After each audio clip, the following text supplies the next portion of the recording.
Avant, Thanksgiving était ma fête préférée. Pas pour la nourriture, ni même pour le football, mais parce que c'était le seul jour de l'année où toute ma famille faisait semblant de s'apprécier encore. Cette année, ils n'ont même pas pris la peine de faire semblant. Tout a commencé par un message de groupe de ma sœur aînée, Rachel. Salut tout le monde, petit rappel, Thanksgiving, c'est chez moi cette année.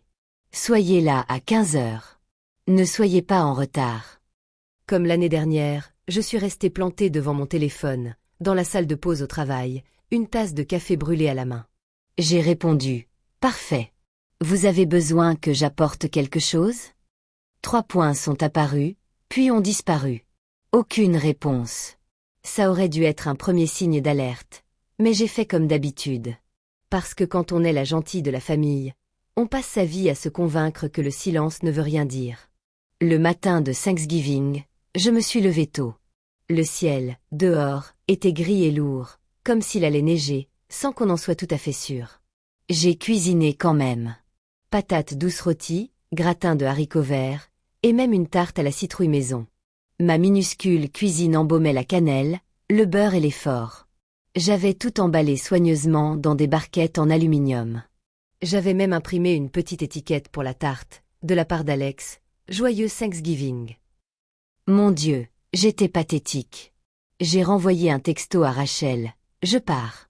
Le GPS dit que je serai là à 14h45.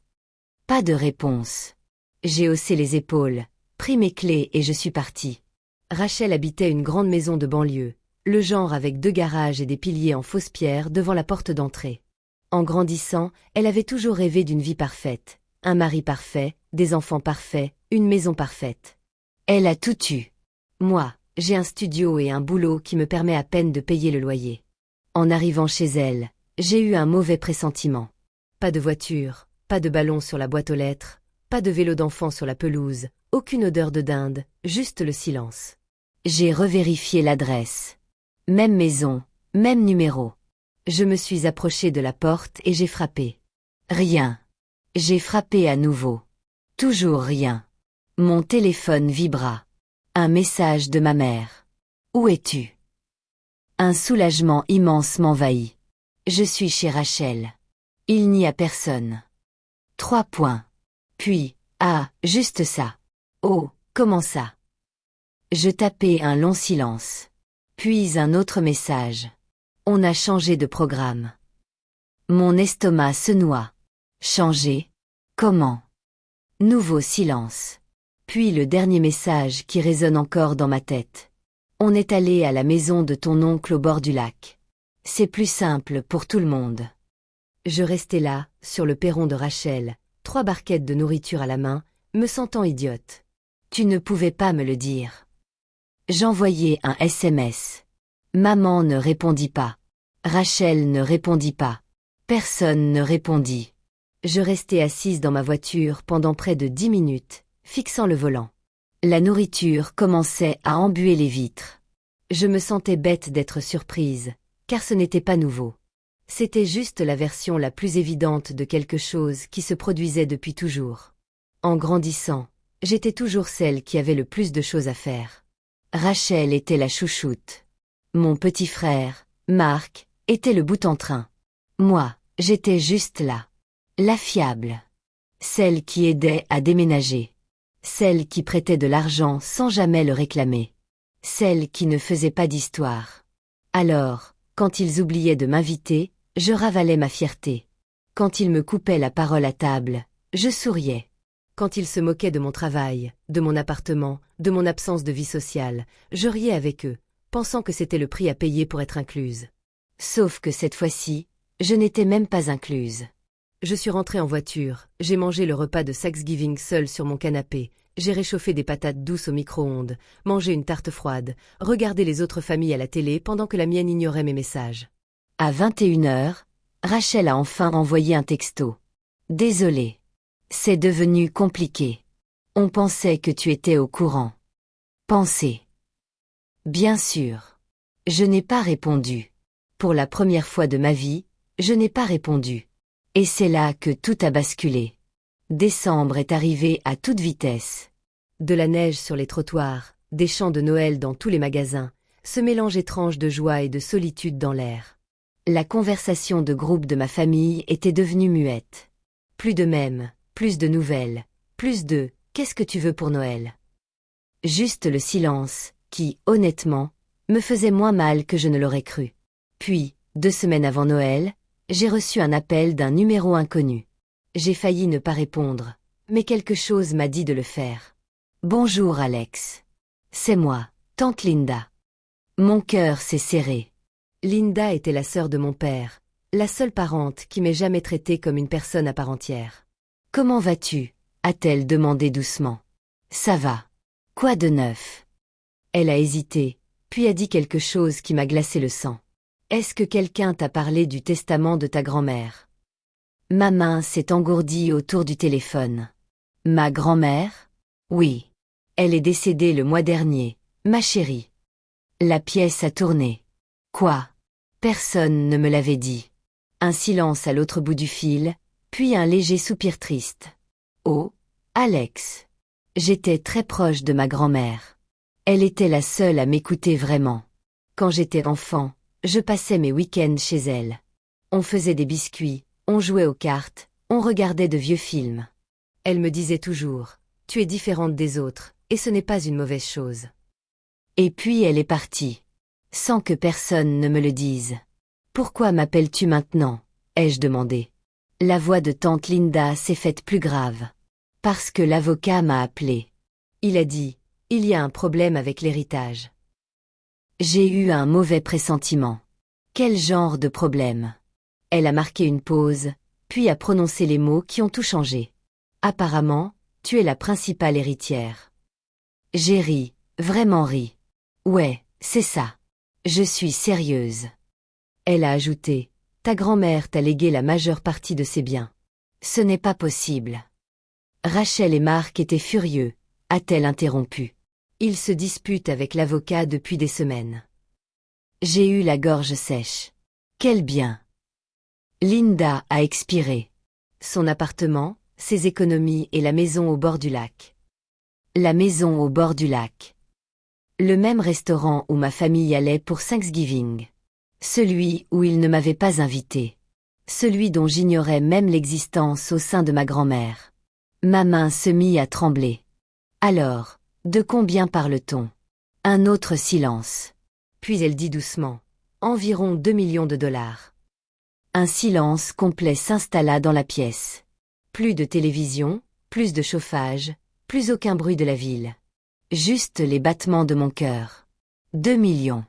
Moi. L'oublier. Pourquoi me léguait-elle tout cela ? Murmurai-je. La voix de Linda s'adoucit. Parce que tu étais la seule à lui rendre visite. Tu l'appelais chaque semaine. Tu l'as aidée quand elle était malade. Une boule se forma dans ma gorge. Elle dit à l'avocat, « Tu étais la seule à l'avoir aimée sans rien attendre en retour. » Je m'assis sur le bord de mon lit, étourdi. Et ma famille. Linda rit amèrement. Ils pensaient tout hériter. Ils étaient déjà en train de planifier le partage. Bien sûr. Alors, que se passe-t-il maintenant ? Demandai-je. L'avocat finalise les papiers. Tu hériteras officiellement de tout d'ici la fin décembre. J'ai senti une oppression dans la poitrine. Et ils le savent. Oui. C'est là que j'ai compris. C'est pour ça qu'ils se sont tus. C'est pour ça que personne ne s'est inquiété de moi. C'est pour ça que Rachel a arrêté de faire semblant. Ils pensaient que j'étais toujours inutile, toujours invisible. Ils n'avaient plus besoin de moi. Jusqu'à maintenant. 3 jours avant Noël, mon téléphone a explosé. Appels, SMS, messages vocaux de Rachel, de Marc, de ma mère, tout en quelques minutes. Rachel, salut Alex. Ça fait longtemps. On devrait se raconter nos vies. Marc, mec, t'es vivant ? Tu nous manques. Maman, appelle-moi tout de suite. C'est important. Je n'ai pas répondu. Je suis restée plantée devant l'écran à rire. Le soir du réveillon, vers 23h30, on a frappé à ma porte. Je n'attendais personne. J'ai regardé par le Judas et mon cœur s'est arrêté. Ils étaient tous là, dans le couloir. Ma mère, Rachel, et son mari Marc, même leurs enfants, tous emmitouflés dans leurs manteaux, un sac cadeau à la main, souriaient. Rachel frappa de nouveau. « Alex, on sait que tu es rentré. » La voix de ma mère suivit. « S'il te plaît, mon chéri. Il fait froid dehors. » Je ne bougeais pas. Je restais figée, immobile. Rachel rit nerveusement. « Allez, ne fais pas cette tête. C'est Noël, » ajouta Marc. « On a apporté des cadeaux. » Je sentis quelque chose changer en moi. Pas de la colère, pas de la tristesse, quelque chose de plus froid, de plus clair. Parce que pour la première fois de ma vie, ils n'étaient pas là parce qu'ils m'aimaient. Ils étaient là parce qu'ils avaient besoin de moi. Je m'approchai de la porte, la main suspendue au-dessus de la serrure, mon téléphone vibra dans ma poche. Un nouveau message de l'avocat. Document finaux prêt. Demain matin, tout sera légalement à toi. Je regardais la porte, leurs ombres sur le sol, ces gens qui m'avaient laissé seul à Thanksgiving et qui se tenaient maintenant devant ma porte à Noël, suppliants, souriants, attendant. Et c'est là que j'ai compris qu'ils n'avaient aucune idée de ce qui allait suivre. Je n'ai pas ouvert la porte tout de suite. Je suis restée plantée là, à quelques centimètres de la poignée, à les écouter respirer de l'autre côté. Le claquement impatient des talons de Rachel sur le carrelage. La toux étouffée de Marc. Le soupir régulier de ma mère. Les mêmes sons que j'avais entendus toute ma vie. Sauf que cette fois, ils n'avaient plus le contrôle. Alex a encore appelé ma mère. « S'il te plaît, parle-nous. » J'ai failli rire. Parler. Maintenant, il voulait parler. Après des mois de silence, après Thanksgiving, après la mort de ma grand-mère sans que personne ne prenne la peine de me l'annoncer, maintenant il voulait une conversation. J'ai ouvert la porte lentement, juste assez pour qu'il voie mon visage. Le sourire de Rachel s'est instantanément élargi. Le voilà, le faux sourire, le sourire de service client. « Salut », a-t-elle dit, d'un ton beaucoup trop enjoué. « Joyeux Noël. » Marc s'est penché en avant. « Mec, ta bonne mine. Tu t'es mis au sport ?» Je n'avais pas dormi. Ma mère a tendu la main comme pour me prendre dans ses bras. J'ai reculé. Ses mains se sont figées en l'air. Son sourire s'est effacé une demi-seconde. Juste une fissure. « Tu ne m'as pas invité pour Thanksgiving, ai-je dit. Pas de salutation, pas de chaleur, juste la vérité. » Le couloir est devenu silencieux. Rachel a ri nerveusement. « Oh mon Dieu, on y est vraiment ? » « Oui, ai-je dit. On y est. » Marc s'est frotté la nuque. « C'était juste un malentendu, mec. » « Un malentendu, ai-je répété. Ma voix était calme. Trop calme. « Tu es allé dans une maison au bord d'un lac dont j'ignorais même l'existence. Tu ne me l'as pas dit. Tu as ignoré mes messages. » Rachel a levé les yeux au ciel. « On croyait que maman te l'avait dit. » Ma mère avait l'air offensée. « Ne me fais pas porter le chapeau. » Rachel a rétorqué sèchement. « Eh bien, je n'y suis pour rien. » Ils ont commencé à se disputer. Juste là, sur le pas de ma porte, la veille de Noël, pour savoir qui était responsable de mon abandon. Et c'est là que j'ai compris quelque chose. Ils n'étaient pas là pour s'excuser. Ils étaient là pour limiter les dégâts. « On peut entrer ?» demanda soudain ma mère. Il fait un froid de canard. Je les regardais, puis les enfants, les sacs cadeaux, la mise en scène qu'ils répétaient. Et je m'écartai. Ils envahirent mon minuscule appartement comme si c'était chez eux. Rachel fronça le nez. Waouh, c'est cosy. Traduction. Petit. Marc s'affala sur mon canapé sans demander la permission. Ma mère se dirigea directement vers la cuisine comme si c'était encore sa maison. Les mêmes habitudes, le même sentiment de supériorité. Rachel me tendit un sac cadeau. Ouvre-le. À l'intérieur, il y avait un pull. L'étiquette du magasin était encore dessus. Prix soldé, $9,99. Je le fixai, puis je la regardai. Waouh! Je dis, vous n'auriez pas dû. Son sourire était trop large. On voulait juste arranger les choses. Arranger les choses. Pas avoir raison. Pas s'excuser. Il faut régler le problème. Ma mère s'éclaircit la gorge. Tante Linda a dit quelque chose d'intéressant. Voilà, enfin la vraie raison. J'eus une sensation d'oppression dans la poitrine. Oh! Elle joignit les mains à propos du testament de ta grand-mère. Rachel se pencha aussitôt en avant. Marc se redressa d'un bond, comme un chien attiré par un sachet de friandises. Quoi? Demandai-je. Rachel inclina la tête. On a entendu dire qu'il y avait peut-être une erreur. Je clignai des yeux. Une erreur? Marc rit. Ouais, comme si grand-mère avait oublié de mettre à jour quelque chose. Tu sais comment les personnes âgées vieillissent?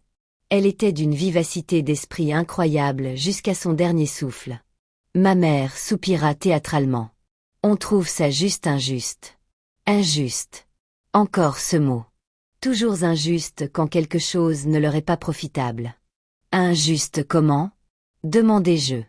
Rachel croisa les bras. Eh bien, nous sommes sa vraie famille. Je sentis quelque chose se briser en moi. Suis-je adoptée? Demandai-je doucement. Elle hésita, puis rit. Tu vois ce que je veux dire?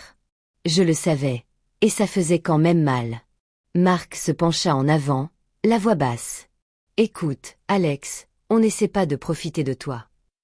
J'ai failli m'étouffer. On n'essaie pas. C'est littéralement tout ce qu'il faisait.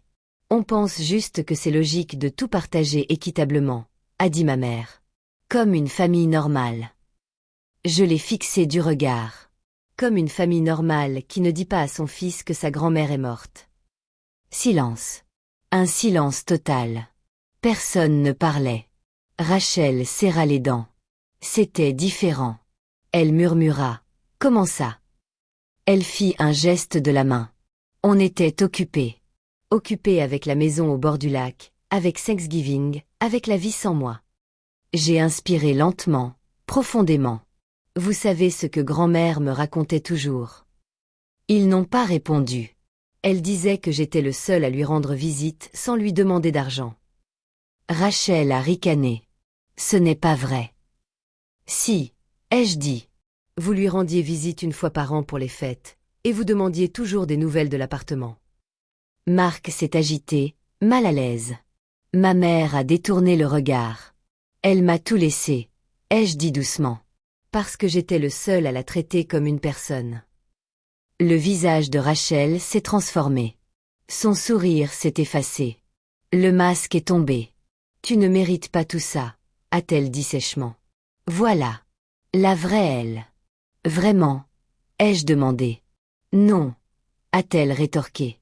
Tu ne savais même pas pour la maison au bord du lac parce que personne ne me l'a dit. Tu fais à peine partie de cette famille. Ces mots résonnaient encore. Lourd. Affreux. Vrai. Ma mère a poussé un cri d'effroi. Rachel. Quoi? Tu crois que ça n'arrange rien? Je me suis levée. Mes mains tremblaient, mais pas ma voix. Tu as raison, ai-je dit.